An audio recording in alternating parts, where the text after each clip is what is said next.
L'été approche et on va bientôt pouvoir retourner à la plage. Un soleil radieux, une brise rafraîchissante, le bruit des vagues qui s'écrasent sur le rivage, du sable qui colle aux pieds, des glaces qui fondent en une seconde, des tongs qui brûlent. Oups, désolé, je m'emporte. Mais j'ai récemment testé quelques excellentes solutions à ces petits problèmes de plage et en voici une sélection.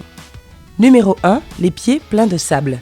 Tes pieds sont recouverts de sable quand tu veux quitter la plage et il est presque impossible de t'en débarrasser, même en les essuyant ou en les frottant.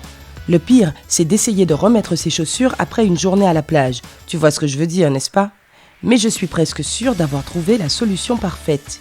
Prends simplement du talc pour bébé, saupoudre-en un peu sur un vieux mouchoir ou n'importe quel morceau de tissu et enroule-le bien serré. Avant de quitter la plage, frotte-toi les pieds avec le talc pour bébé. Et devine quoi? Il absorbe toute l'humidité et même les plus petits grains de sable. Numéro 2, une cachette pour la clé de voiture. Une catastrophe semble toujours se produire chaque fois que je prends ma clé de voiture à la plage. Un jour, je l'ai perdue quelque part dans le sable. Une autre fois, elle est devenue si chaude qu'elle ne fonctionnait plus. S'il te plaît, dis-moi que ça t'est arrivé aussi. Si c'est le cas, voici une astuce. Prends une tige de fleurs ou un brin d'herbe et attache-le à ton porte-clés. Ensuite, glisse la plante dans la bande de roulement de l'un de tes pneus et laisse la clé pendre du côté intérieur de la roue. Voilà, tu n'as plus à craindre de perdre tes clés à la plage. Numéro 3, un endroit sûr pour tes objets de valeur. Parfois, ou la plupart du temps pour certains, tu as envie d'aller à la plage toute seule. Mais le problème, c'est que tu n'as personne pour surveiller tes affaires. La solution s'avère beaucoup plus simple que tu ne le penses. Je mets mon téléphone, mon portefeuille et mes autres objets de valeur dans une couche propre, bien sûr. Je sais aussi que certaines personnes utilisent des sous-vêtements dans le même but. Crois-moi, les voleurs ne penseront pas à chercher dans une couche ou un sous-vêtement. Numéro 4, gérer les maux de tête. J'avais très mal à la tête chaque fois que j'allais nager. Et puis, une de mes amies m'a dit que le changement de pression quand on va sous l'eau pourrait en être responsable. Elle m'a parlé de ce que l'on peut faire pour prévenir ce genre de maux de tête et maintenant, je le fais à chaque fois. Avant d'aller sous l'eau, je me pince le nez, je ferme la bouche et j'essaie d'expirer pendant environ 5 secondes pour créer une certaine pression dans ma tête. Puis je respire à fond et je répète l'opération 2 fois. Ton corps s'adaptera alors à cette nouvelle pression et tu n'auras plus la moindre migraine.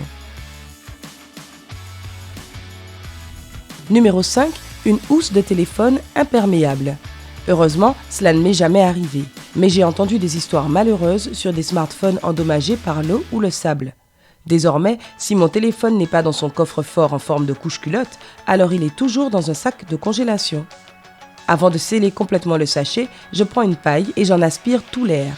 Il suffit ensuite de le fermer et voilà, une housse de téléphone complètement imperméable et à l'épreuve du sable. Numéro 6, déboucher ses oreilles. Ouais, je parle de cette sensation désagréable d'avoir de l'eau dans l'oreille. Tu as beau te pencher d'un côté, faire tourner ton doigt dans ton oreille, rien ne semble t'en débarrasser. Sauf une chose, un simple ballon de baudruche. Dès que j'ai l'impression que mes oreilles sont pleines d'eau, je me pince le nez et commence à gonfler un ballon. À un moment donné, j'entends un bruit de cliquetis et mes oreilles sont débouchées. Alors oui, ça implique d'apporter un ballon la prochaine fois que tu iras à la plage. Numéro 7, une boisson rapidement fraîche. Si tu n'as pas de glacière pour garder tes boissons au frais à la plage, ou si tu n'as pas envie d'en emporter une avec toi, essaie ceci. Quelques heures avant ton départ, remplis d'eau à moitié une bouteille en plastique et mets-la au congélateur. Une fois que l'eau est gelée, emporte-la avec toi à la plage. Ensuite, verse une partie de ta boisson dans ta bouteille d'eau gelée et la glace à l'intérieur refroidira ta boisson instantanément. Numéro 8, l'installation parfaite pour se détendre à la plage.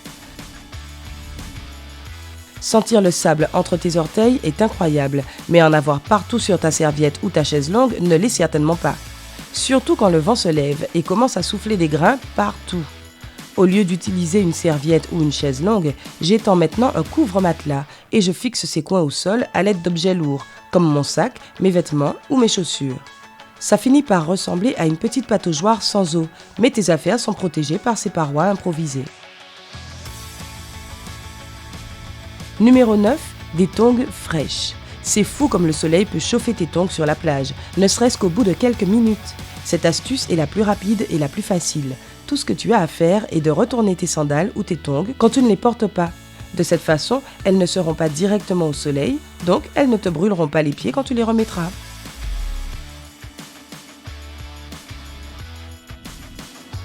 Numéro 10. Pour les bouteilles pleines de sable.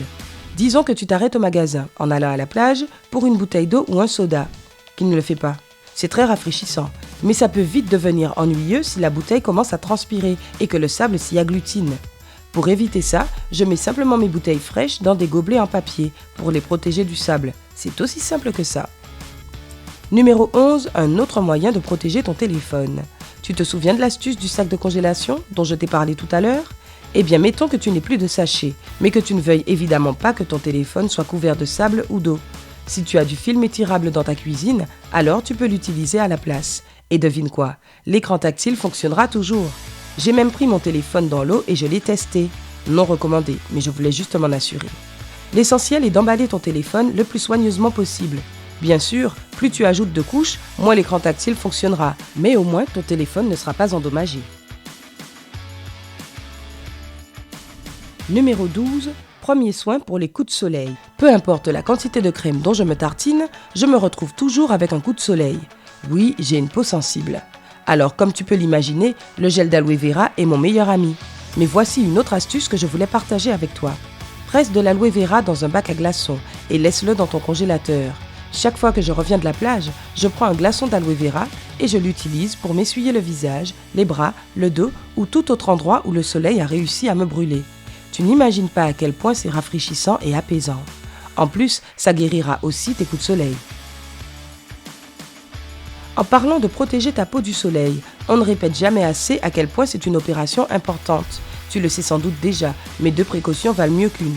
Dans tous les cas, n'oublie jamais les choses suivantes. Mets de l'écran solaire, même s'il y a des nuages. Applique au moins 30 ml d'écran solaire 20 à 30 minutes avant le départ pour la plage. N'oublie pas de protéger tes lèvres, car la peau y est aussi très vulnérable.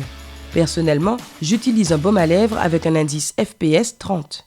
Mets de nouveau de la crème solaire sur ta peau au moins une fois toutes les 2 heures. Si tu vas nager, fais-le une fois par heure. Essaie de rester à l'abri du soleil entre 10 et 16 heures. C'est à ce moment qu'il est le plus intense et qu'il peut causer le plus de dommages à ta peau. Assure-toi que les médicaments que tu prends n'augmentent pas ta sensibilité au soleil. C'est le cas de beaucoup d'anti-inflammatoires, d'antibiotiques, d'antifongiques et de médicaments pour la tension artérielle. Connais-tu d'autres trucs qui peuvent rendre un après-midi à la plage beaucoup plus agréable ? Partage-les dans les commentaires.